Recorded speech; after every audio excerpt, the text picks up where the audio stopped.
Hello guys! Eto nga at namasyal nga kami sa Legazpi Food Park at kumain ng pagkain na natipuhan naming bilhin. Eto nga at napabili kami ng mango shake. Yung special nila ay 65 pesos lang at meron na itong kasamang lemon square cheesecake at tapioca pearl. Tamang-tama nga at napakainit ng panahon ngayon. Maganda rin itong negosyo dahil magsa-summer na. Kapag napupunta nga kami dito sa Legazpi Food Park ay isa ito sa target na dapat naming mabili, maulan man o maaraw, upang maibsan ang aming cravings. Ayan nga at nakakaaliw rin panoorin ang paggawa at pag-prepare ng aking order na mango shake. At napakaraming toppings pa ang kanilang nilalagay. Nandiyan na ang crushed graham at grated cheese. At naglagay rin sila dito ng slice na fresh mango. But wait, there's more! Hindi pa natatapos ang kanilang patoppings, hindi pa kasi nasasara ang lid ng ating mango shake.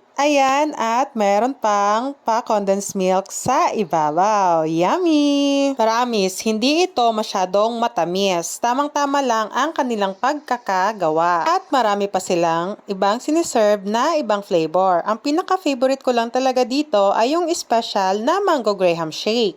Ayan nga at nakuha ko na ang aking order. Maganda ang kanilang packaging at napaka-presentable naman. Ayan nga at craving satisfied naman tayo. Thank you for watching! Paalam!